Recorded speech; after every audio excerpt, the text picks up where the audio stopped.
이런 곳의 집값은 계속 오를 수밖에 없다. 앞으로 서울 지역, 수도권 일부 지역의 집값은 우리 경제가 우상향하는 한, 소득이 우상향하는 한 가격도 우상향해서 같이 갈 수밖에 없다.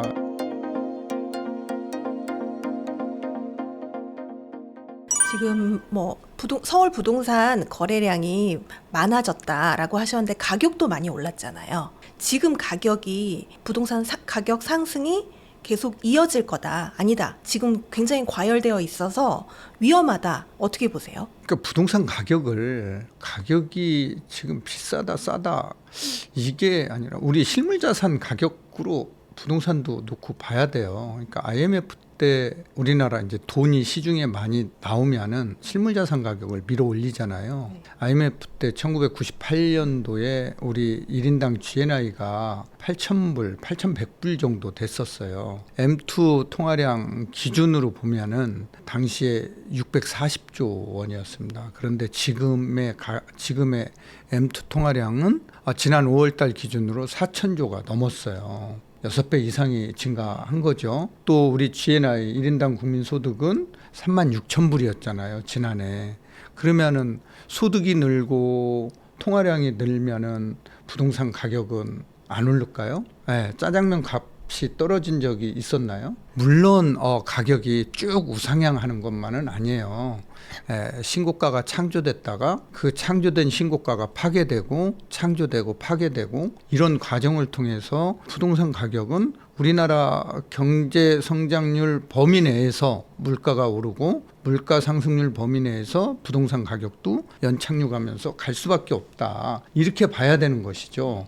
그래서 또 부동산이라는 또 특성을 보면은 부동산은 일물일가의 법칙을 배제할 수밖에 없는 거잖아요. 지금도 서울 수도권은 가격이 오르지만 지방은 떨어지고 있잖아요. 그래서 아파트 가격을 서울의 평당 가격과 지방의 평당 가격을 똑같이 볼 수도 없는 거고, 정말 주변에 인프라가 좋고 교육 환경이 좋고 이런 곳의 집값은 계속 오를 수밖에 없다. 바꿔 얘기하면은 소득이 36,000불이었다라고 하면은 그만큼 우리나라 부자들이 많이 생겨났다라는 거잖아요. 부자가 되면은 첫 번째 고민하는 게 뭘까요? 우리 집 어디 살아야 될까? 이거잖아요. 그러면 이제 이분들이 가는 데는 정해져 있다라는 거죠. 그래서 그곳의 집값하고 지방의 집값하고 비교하기는 어렵지만 앞으로 서울 지역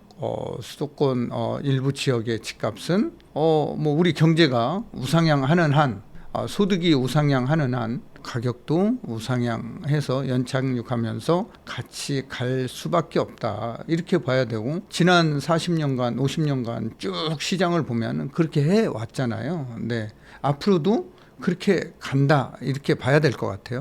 그러면 지금 같은 시기에 내 집 마련을 위해서 서울에 부동산을 산다, 집을 산다, 괜찮을까요? 지금 사야지. 그럼 언제 살까요? 돈 있을 때 사야 되는 거죠. 네. 그래서 그럼 떨어졌을 때, 조정받았을 때, 부동산은 조정받을 때 더 떨어질 줄 알고 못 사요. 그래서 작은 계획이 서 있을 때 떨어질 때 덜 떨어지고 올라갈 때 많이 올라갈 수 있는 지역, 좋은 지역, 저평가되어 있는 지역을 사는 게 핵심이다. 그래서 결혼 언제 하는 게 중요한 게 아니잖아요. 좋은 사람이 있으면 하는 게 중요하잖아요. 마찬가지로 작은 계획이 서 있는 실수요자라면은 내 집 마련에 지금 나서는 게 좋다. 이렇게 보는 거죠. 일단 본인이 가지고 있는 자금을 기준으로 해서 자금으로 가장 갈 수 있는 좋은 곳을 그렇죠. 선택하면 네, 되겠네요. 네. 혹시 10년 후에는 여기가 정말 뜰 거다. 지금 들어가면 후회가 없을 거다. 이런 지역 혹시 있으실까요?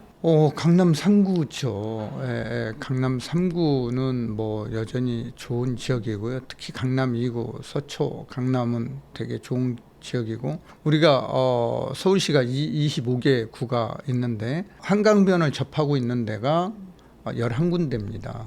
이 지역들은 앞으로도 괜찮을 것 같아요. 강남에서 한강을 접하고 있는 데가 강동구, 송파구, 강남구, 서초구, 동작구, 영등포구, 강서구, 이렇게 이제 7군데가 접하고 있고요. 강북에서 접하고 있는 데가 마포구, 용산구, 성동구, 광진구 이렇게 이제 네 군데가 접하고 있습니다. 그래서 이 한강변 주변에 일자리가 가까운 곳, 이런 곳에는 10년 후에도 미래 가치가 좋다. 강남 2구, 3구는 너무 비싸기 때문에 진입이 어려울 수 있잖아요. 그래서 그 위에 지역, 강서구에도 마곡이라든가 가양이라든가 이런 지역은 마곡에 일자리가 있기 때문에 좋은 지역으로 보여집니다. 한강변이고. 자, 그래서 10년 뒤에 지금 나는 뭐 꼭 강남 아니면 안 들어가겠다 이런 생각 버리고 가지고 있는 자금 조달 범위 내에서 내 집 마련에 나서는 게 좋을 것 같아요. 지금 말씀해 주시는 그 한강변을 접하는 지역들이 사실 가격이 전반적으로 좀 높은 지역이기도 하잖아요. 현재 가격도. 그렇지만은 않아요. 그래요? 강서구는 네. 되게 네, 저렴하게 그렇죠. 들어갈 수 있는 곳이고요. 또 강동구도 또 신축들이 많이 들어가 있어서 또 그쪽도 그렇게 비싸 송파구보다는 조금 쌉니다. 네, 가격이. 그래서 그런 지역에 뭐 보시면 되고 강서구는 9호선, 5호선이 들어가잖아요. 또 강동구도 5호선이 들어가고 있잖아요. 네, 그래서 그런 거 감안해서 내 집 마련에 나서는 게 좋을 것 같습니다. 혹시 그럼 그런 지역은 현재 가격 대비 앞으로 얼마만큼 더 상승할 거라고 보시나요? 그런 상승률을 계산하는 거는 참 의미가 없는 거죠. 그래서 내 소득이 오르는 만큼 집값도 그 이상 오른다 이렇게 봐야 될 것 같아요. 그러니까 제가 아까도 얘기했지만 거시적으로 경제 성장률 범위 내에서 물가가 오른다라고 했잖아요. 그 다음에 이제 뭐 그 범위 내에서 실물 자산 가격도 연착륙하면서 가는데 이거는 전국 평균이라는 거죠. 근데 서울 지역은 뭐 그 이상 그 이상으로 가격이 오를 수 있다라는 거죠. 네. 근데 서울 내에서도 사실 가격의 차이가 많이 나는데요. 오히려 또 가격이 아직 정체되어 있는 지역들도 조금은 있다고 해요. 그런 지역들에 지금 들어가는 거는 괜찮을까요? 저는 조금 노도강 중에서 노원 지역 같은 경우는 상계동 지역만 하더라도 1단지부터 16단지까지 3만 5천 가구거든요. 근데 앞으로 10년 안에 이 노원구의 인프라가 굉장히 많이 확충되거든요. 일단은 GTX-C가 2028년도에 개통이 되잖아요. 삼성동을 이제 경유하잖아요. 여기에 이제 창동하고 광운대역 이제 두 군데 역사가 이제 생기는데 그러면 강남으로 출퇴근이 이제 20분 15분이면 온다라는 거죠. 게다가 이제 동부 간선도로 지하화가 되면은 승용차를 가지고도 강남 출퇴근 시간이 20분, 30분 내로 좁혀진다라는 거죠. 이것도 2028년 완공입니다. 그다음에 이제 동북선이 상계역에서 중계동 은행 사거리를 거쳐서 왕십리까지 이 지하철이 또 2026년에 또 개통이 되거든요. 그럼 이 지역의 인프라가 확실하게 개선이 되고 도심 지역으로의 강남으로의 출퇴근 시간을 대폭 줄여준다라는 거죠. 이 지역의 아파트만 하더라도 상계동 아파트만 하더라도 목동보다 더 커요. 목동은 2만 5천 가구인데 여기는 3만 5천 가구거든요. 이 지역에 내 집 마련을 해놓는 것도 향후에는 좋다. 왜냐, 뭐 상계동에 재건축하는 거는 뭐 철사로 짓고 강남은 철근으로 짓는 건 아니잖아요. 네, 그래서 접근성이 얼마나 이제 가까워지느냐, 어떻게 개선이 되느냐 이런 걸 보면은 25개 구 중에서 그나마 노원구가 가장 인프라 개선이 가장 많이 될 곳이다. 그럼 이런 곳에는 미래 가치가 있다라고 보는 거죠. 만약에 1억이라는 돈으로 서울이나 수도권에 내가 투자를 하고 싶다라고 했을 때 이렇게 적합한 추천해 주실 만한 주목할 만한 지역이 있을까요? 그 이제 선동적인 거죠. 1억 원 가지고 서울에는 빌라 정도는 뭐 25개 구, 금강구나 노도강 이런 데는 살 수 있어요. 근데 빌라는 사면은 자본 수익은 없잖아요. 네. 또 환가도 잘 안 되고. 그래서 1억 가지고 수도권에는 나홀로 아파트 정도는 살 수 있어요. 근데 나홀로 아파트도 환가가 안 되고 또 자본 수익에는 한계가 있다. 그래서 1억 가지고 내 집 마련하기에는 쉽지 않다. 이렇게 보입니다.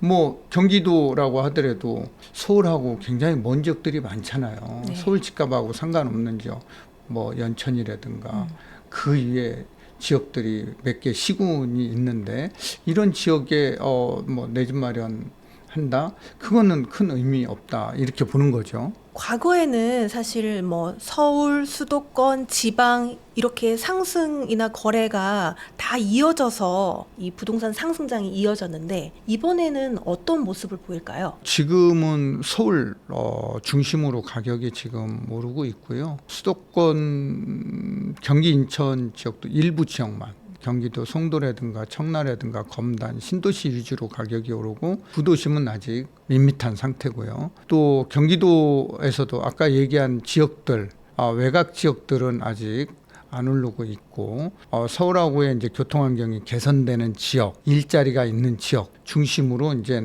가격이 오르고 또 서울 접경 지역, 광명이라든가 하남이라든가 과천이라든가 이런 지역 중심으로 이제 오른다는 거죠. 그래서 이렇게 이제 수도권을 정리를 하면 되고 지방은 미분양 물량이 아직도 많습니다. 그래서 지금 현재 이제 우리나라 미분양 물량이 7만 4천 호가 넘는데 서울은 1,000가구가 안 돼요. 예, 그러니까 서울에 미분양된 아파트들은 이게 진짜 아파트가 아니라 나홀로라든가 오피스텔이라든가 이런 종류의 주택이라는 거죠. 근데 지방은 정말 대단지에 중대형 단지에 아파트들이 미분양이 되고 상태로 있다 이런 거죠. 그러니까 이 아파트들이 소화되지 않는 이상 부동산 시장이 살아나기는 가격이 오르기는 쉽지 않다.